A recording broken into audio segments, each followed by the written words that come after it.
I'm here now with Tom from Garmin UK, and we're going to look at some of the latest dog handling gear and some of the watches, because dog handling and dog tracking, deer tracking with dogs is so much of a growing aspect of the UK hunting culture. It's great to see companies like Garmin getting involved here, where they've previously been massively involved in Europe, where I've encountered it all before, and now seeing it applied to British standards and British hunting culture as well. Tom, please tell me more. Thank you. So yeah, really exciting time for Garmin in the dog tracking space, especially in the UK. As you say, it's a really growing market. So what we have today is an entire ecosystem of our products that can track dogs. So primarily products are the Alpha range, the 200i and the Alpha 10K. So the Alpha 200i is your be-all and end-all dog tracking device. You've got full mapping on there, in-reach technology, so if you are in somewhere incredibly remote, you can be confident that you can reach emergency services and friends and family at any point in time.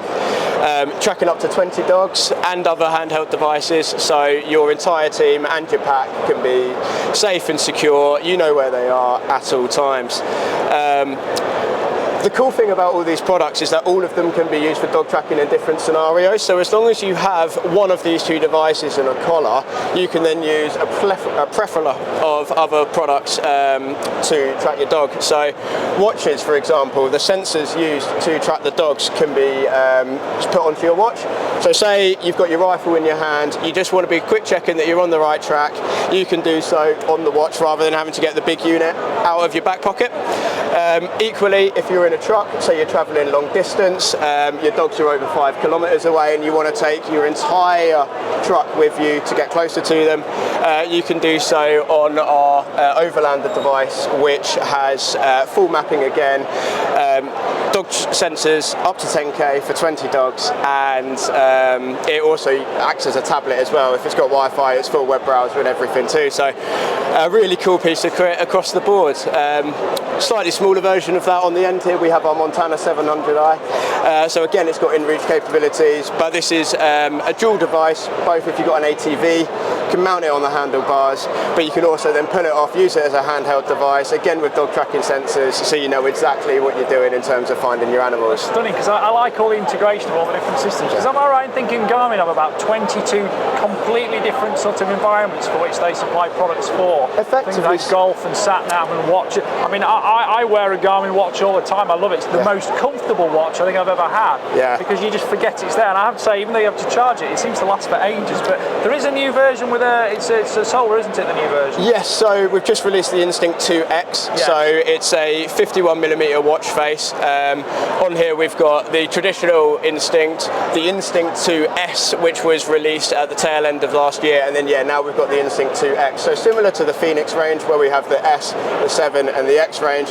we've now brought that into the Instinct range as well. So it's a really multifunctional outdoorsman's watch, but with a really bright and large watch face, so that you can really see all those intricate pieces of data that are being portrayed on the watch. I would agree absolutely wholeheartedly with that, and mine never leaves my wrist. So thank you very much, Tom. Thank you very much. It's a pleasure. What's going on. Thank you.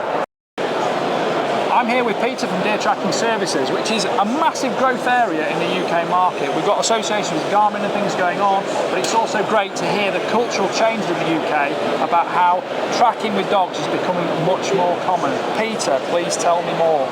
Yeah, so when we started Deer Tracking Services back in the day, we were trainers where our hounds could track 24, 48, 72 hours, which is big, and it's Europe-based, and that's what they do in Europe.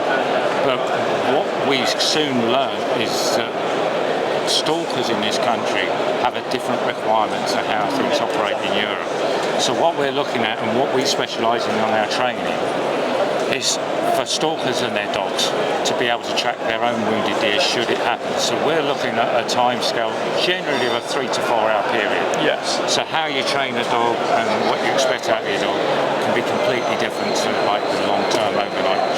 Have you been a deer stalker yourself? Are you a deer stalker yourself? Or yeah, I actually started deer stalking from the age of about 15. So only a couple of years ago then? Way back when. And then things evolved. Things evolved throughout the year. So back then I had probably like a Labrador or something or other, and we had bells on it and all the rest of it. And so much has changed and evolved. And now we've got technology on our side. I know, it's amazing. Different breeds of dogs and more specific purposes. Yeah, I mean, a few years ago we never saw anything like a teckle, did we? And now they're very, very increasing popularity. And if you went back maybe 1-2 years, our training days that we hold now pretty much every weekend, I would say 75 to 80% of our dogs in that particular year were tackles. Really? And they come along and they are just born to track. Most of them. That's amazing. My father was actually a veterinary surgeon, so I grew up around dogs and animals, and I'd see pretty much every type of dog under the sun. You know, it's this owner's world, and you never saw dogs like that. And now, like you say, you very infrequently, especially in the sort of hunting environment, they're so popular, so you can see it's pretty specific. I mean, we do get the tracking specific dogs come along, but more importantly, like I said about the stalkers, they come along. We've had lurchers come along, Labradors come along, Springer Spaniels, Cockers. We get the lot come along. Do you think, certainly in the UK, where you tend not to have such large groups of hunters and large groups of dogs, do you tend to find people prefer breeds with a little bit more of a family relationship than purely a working relationship? Because these are more recreational stalkers who maybe need to integrate the dog as a family pet, to use the blatant term for it, rather than the dedicated hunting tracking dog. It's quite important. And a lot of stalkers, I wouldn't say the word pet, as the pet could mean a bit too soft and cuddly, but they do want a household dog. That's a family member. So it has to gel in with the whole family. So therefore you are getting all different breeds coming along. That's really good. A friend of mine actually was a very keen deer stalker. He doesn't actually use his dog for tracking, but he has a teckle as a family pet. And so he's exactly an example of that to the nth degree. He's a keen stalker, but has nothing to do with the deer tracking service. I mean, if you're looking at tracking specific dogs, like some of the Bavarians and the Hanoverians, they're cracking dogs and they're really good at what they're doing. But they need that work, they need that stimulation. They're quite highly strung, aren't they? And if you don't put them through that and give them that energy and that exercise, then it's going to... Oh, that's fascinating. Well, thank you very much for your time. It's really interesting to talk to you. I'm really glad it's a growing thing in the UK, because it's always great to bring new elements towards our sport. Thank you.